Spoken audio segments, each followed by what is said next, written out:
നമ്മുടെ ചന്ദ്രകാന്തം ഒരു കിടിലൻ എപ്പിസോഡ് തന്നെയായിരുന്നു കേട്ടോ ഇന്ന് പുറത്തുവിട്ടത്. ആദ്യം തന്നെ കാണിക്കുന്നുണ്ട് നമ്മുടെ അർജുൻ നമ്മുടെ പിങ്കിക്ക് താലി കെട്ടുന്നുണ്ടല്ലോ. ശേഷം നമ്മുടെ അർജുനൊപ്പം നമ്മുടെ പിങ്കിയെ നമ്മുടെ പപ്പ പറഞ്ഞു വിടുവാണ്, നീ ബാഗൊക്കെ പാക്ക് ചെയ്ത് അർജുൻ്റെ കൂടെ പൊക്കോ, ഇനി നിങ്ങൾ തമ്മിലുള്ള ഒരു പുതിയ ജീവിതം തന്നെ തുടങ്ങണം, നല്ലോണം ജീവിക്കണം, നല്ല സ്നേഹിച്ചും സന്തോഷിച്ചും ഒക്കെ കഴിയണം എന്നൊക്കെ പറഞ്ഞ് നമ്മുടെ പപ്പ അർജുനൊപ്പം നമ്മുടെ പിങ്കിയെ പറഞ്ഞു വിടുന്ന ഒരു രംഗമാട്ടോ നമുക്ക് ആദ്യം കാണുവാൻ സാധിക്കുന്നത്.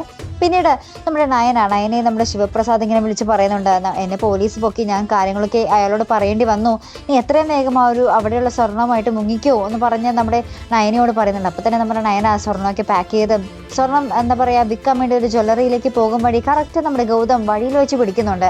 അപ്പോൾ നമ്മുടെ ഗൗതം ചോദിക്കുമ്പോൾ നമ്മുടെ നയന പറയുന്നത് ഞാൻ പാർലറിലേക്ക് പോകുന്നതെന്നായിരിക്കും കേട്ടോ. അപ്പോൾ നമ്മുടെ ഗൗതം പറയുന്നുണ്ട്, നീ വണ്ടിയിലേക്ക് കയറിക്കോ, ഞാൻ പാർലറിലാക്കി തന്നോളാം എന്ന് പറഞ്ഞ് നമ്മുടെ വണ്ടിയിലേക്ക് കയറ്റിയിട്ട് ഗൗതം നേരെ നയനയെ കൊണ്ട് പോകുന്നത് ഇന്ത്യവരത്തിലേക്കായിരിക്കും കേട്ടോ.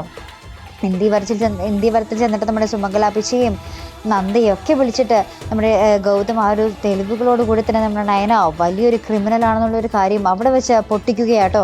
നമ്മുടെ നയന ശരിക്കും ഒരു പണത്തട്ടിപ്പുകാരിയായിരിക്കും. ആ ഒരു നയനയോടൊപ്പം തന്നെ ചേർന്ന് പണത്തട്ടിപ്പ് നടത്തുന്ന ഒരാൾ തന്നെയാണ് നമ്മുടെ ശിവപ്രസാദും നയനയും കൂടി ഒരുമിച്ചാണ് ഈ ഒരു പണത്തട്ടിപ്പൊക്കെ നടത്തുന്നത് കേട്ടോ. അപ്പോൾ ഈ ഒരു കുറേ ആൾക്കാരെ ഇങ്ങനെ പൈസ ഇങ്ങനെ തട്ടിക്കുന്നു. അപ്പോൾ ഈ ഒരു കേസ് ഇങ്ങനെ പോലീസ് സ്റ്റേഷനിൽ എന്താ പറയുക കുറേ പോലീസ് സ്റ്റേഷനുകളിലുണ്ട് ഈ ഒരു നമ്മുടെ ഈ പണത്തട്ടിപ്പ് കേസുകൾ. അപ്പോൾ ഇതുവരെ അതിൻ്റെ ഒരു പ്രതിയെ പിടികൂടാൻ സാധിച്ചിട്ടുണ്ടായിരുന്നില്ല. അപ്പോൾ ഇപ്പോഴാണ് നമ്മുടെ ഗൗതം ആ ഒരു തെളിവുകൾ സഹിതം എല്ലാ തെളിവുകളും നമ്മുടെ നയനയുടെ സിം കാർഡ്, നയന നേരത്തെ എവിടെയായിരുന്നു, നയനയ്ക്ക് പണ്ട് ജോലി എന്തായിരുന്നു എന്നൊക്കെ എല്ലാ തെളിവുകളും ശേഖരിച്ച് ലാസ്റ്റ് ഒരു കൺക്ലൂഷൻ കിട്ടുകയാണ്, നയനയാണ് ഒന്നാം പ്രതി, രണ്ടാം പ്രതി നമ്മുടെ ശിവപ്രസാദും. അപ്പോൾ ഇത്രയേറെ കേസുകളുടെ ഒന്നാം പ്രതിയായിട്ട് നമ്മുടെ നയന. അങ്ങനെ നമ്മുടെ നയനയോട് നമ്മുടെ സുമംഗലാപ്പിച്ചി ഇതൊക്കെ കണ്ടിട്ട് നമ്മുടെ സുമംഗലാപ്പിച്ചി നമ്മുടെ നയനയുടെ കുറഞ്ഞതിട്ട് കുറേ അടിക്കുന്നുണ്ട്. ഒരടിയൊന്നും അല്ലാട്ടോ, 2-3 അടി അടിക്കുന്നുണ്ട്.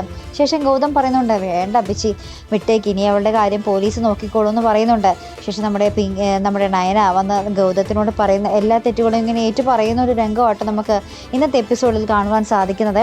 ഇനി എന്തായിരിക്കും കഥ, ഇനി നമ്മുടെ ഇന്നത്തെ പ്രൊമോയിലും ഇനി വരുന്ന എപ്പിസോഡിലും കാണുവാൻ സാധിക്കുന്നത് നമ്മുടെ പിങ്കി ഉറപ്പായിട്ടും നമ്മുടെ ഇന്ത്യവരത്തിലേക്ക് വരുന്ന ആ ഒരു രംഗങ്ങൾ തന്നെയായിരിക്കും. ഇന്ത്യവരത്തിലേക്ക് വരുമ്പോൾ അവിടെ എന്തായിരിക്കും നടക്കാൻ പോകുന്നത്, നമ്മുടെ ഗൗതമിനോടും നന്ദിയോടുമൊക്കെ നമ്മുടെ പിങ്കിക്ക് പഴയ വൈരാഗ്യം ഉണ്ടാകുമോ, അല്ലെങ്കിൽ അവരോടൊക്കെ സൗഹൃദം പുലർത്തുമോ എന്നൊക്കെ തന്നെ ആയിരിക്കട്ടെ ഇനി വരുന്ന എപ്പിസോഡുകളിൽ നമുക്ക് കാണുവാൻ സാധിക്കുന്നത്. ഇപ്പം എന്തായാലും മറക്കാതെ കാത്തിരുന്ന് കാണാം. എന്തായാലും നയനയുടെ അധ്യായം ഇന്നത്തെ എപ്പിസോഡ് കൂടി അവസാനിക്കുകയാട്ടോ. അപ്പോൾ ഇതുപോലുള്ള പ്രൊമോ റിവ്യൂസിനും എപ്പിസോഡ് റിവ്യൂസിനും ഒക്കെ നിങ്ങൾ മറക്കാതെ ചാനൽ സബ്സ്ക്രൈബ് ചെയ്യുക. അടുത്തൊരു വീഡിയോ വരുന്നത് വരയ്ക്കും ഗുഡ് ബൈ.